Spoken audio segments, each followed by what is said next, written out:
السلام علیکم ورحمۃ اللہ وبرکاتہ۔ الحمد للہ رب العالمین، والصلاة والسلام علی رسولہ الامین وعلی آلہ واصحابہ ومن تبعہم بإحسان الی یوم الدین۔ قال له صاحبه وهو يحاوره أكفرت بالذي خلقك من تراب ثم من نطفة ثم سواك رجلا لكن هو الله ربي ولا أشرك بربي أحدا ولولا إذ دخلت جنتك قلت ما شاء الله لا قوة إلا بالله إن ترني أنا أقل منك مالا وولدا وعسى ربي أن يؤتيني خيرا من جنتك ويرسل علي حسبانا من السماء فتصبح صعيدا زلقا أو يصبح ماؤها غورا فلا تستطيع له طلبا وأحيط بثمره وأصبح يقلب كفيه على ما أنفق فيها وهي خاوية على عروشها ويقول يا ليتني لم أشرك بربي أحدا ولم تكن له فئة ينصرونه من دون الله وما كان منتصرا هنالك الولاية لله الحق هو خیر ثوابا وخیر عقبا۔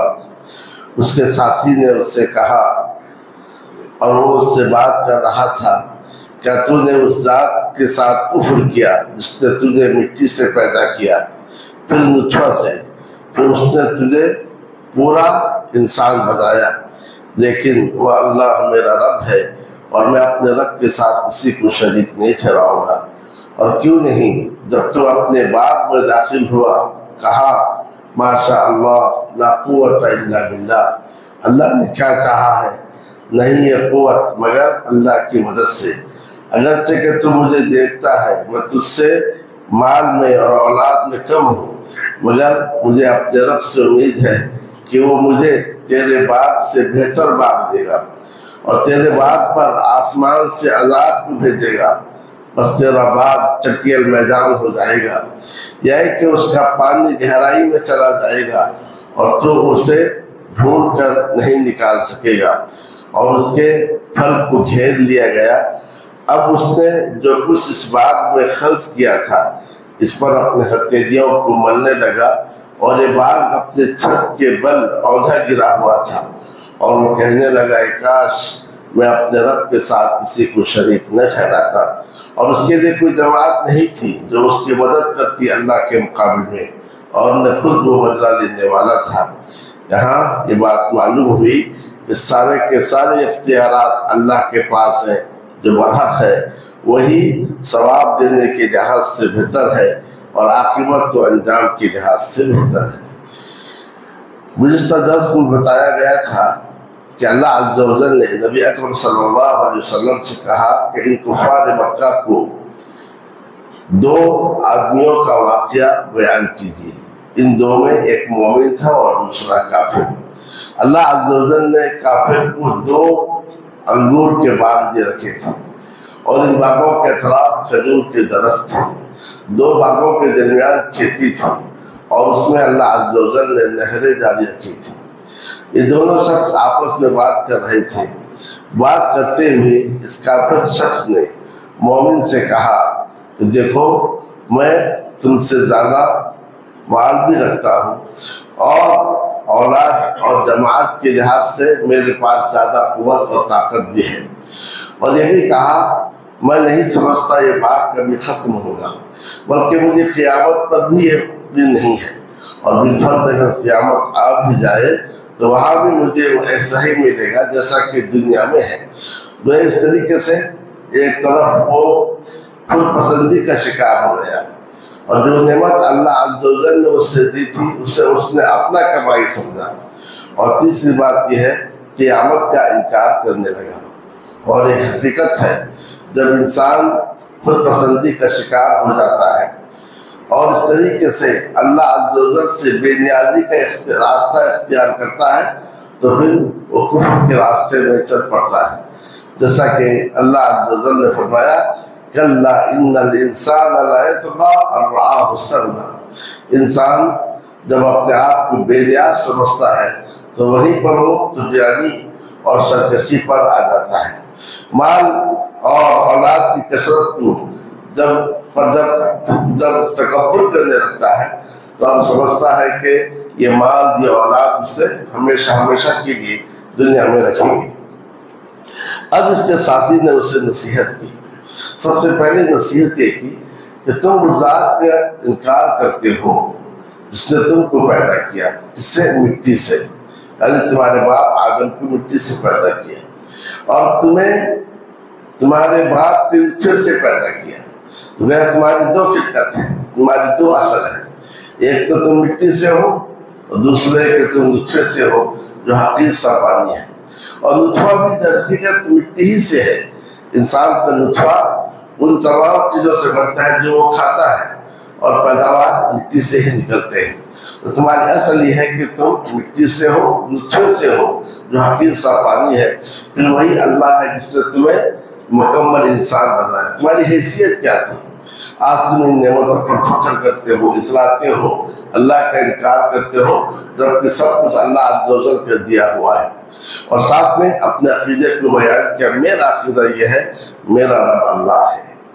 اور میں اپنے رب کے ساتھ کسی کو شریک نہیں ٹھہراؤں گا، یعنی جو نعمتیں مجھے ملی ہیں یہ اللہ کی جانب سے ہیں، تو میں ان نعمتوں کی نسبت اللہ کی جانب کروں گا۔ پھر اس نے اپنے ساتھی کو نصیحت کی کہ جب تم اپنے باغ میں داخل ہوئے، بجائے کہ اس بات پر فخر کرتے، تکبر کرتے، تم یہ کہتے ماشاء اللہ لا قوت الا باللہ، اللہ نے کیا چاہا ہے، نہیں ہے مدد طاقت قوت مگر اللہ عز و جل کی جانب سے، تو اس سے یہ نعمت باقی رہتی۔ نعمتوں کا شکر ادا کرنے سے نعمتیں باقی رہتی ہیں، نعمتوں کی ناشکری سے نعمتیں چھین لی جاتی ہیں۔ اس لیے حدیث میں ہے کہ جب تمہیں کوئی چیز پسند آئے یا تمہارے بھائی پر کوئی نعمت پسند آئے تو کہو ماشاء اللہ لا قوت الا باللہ، اس سے وہ نعمت نظر بس سے بڑھ جاتی ہے۔ کسی کا آواز پسند آ گئی، کسی کے حسن و جمال پسند آ گیا، یا کہ کسی کے دولت پسند آ گئی، تو ہر صورت میں ہمیں چاہیے کسی کا گھر پسند آ گیا تو کہیں ماشاء اللہ لا قوت الا باللہ۔ اب اس نے کہا اگرچہ کہ تیری نظر میں میرے پاس اولاد کی بھی کمی ہے، مال کی کمی ہے، مگر یہ اللہ کے ہاتھ میں ہے۔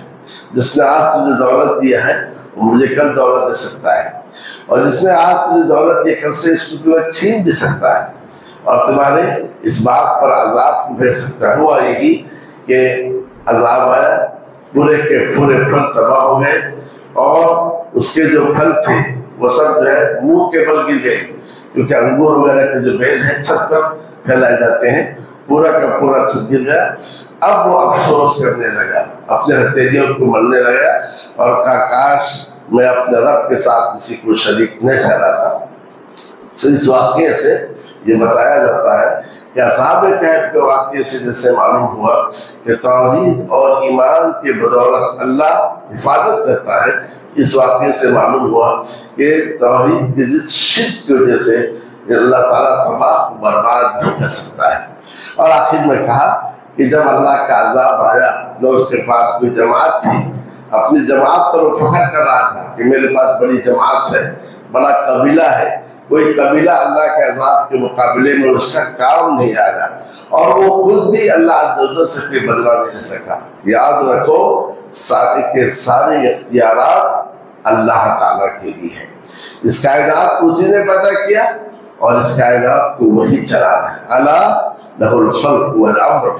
سن لو پیدا بھی اسی نے کیا ہے اور حکم بھی اسی کا چلتا ہے۔ جب پیدا اسی نے کیا ہے اور حکم اسی کا چلتا ہے تو لہذا ہمیں چاہیے اپنے ہر معاملے میں اللہ عز و جل کی جانب لوٹے، اور اس طریقے سے کوئی نعمت بھی ملے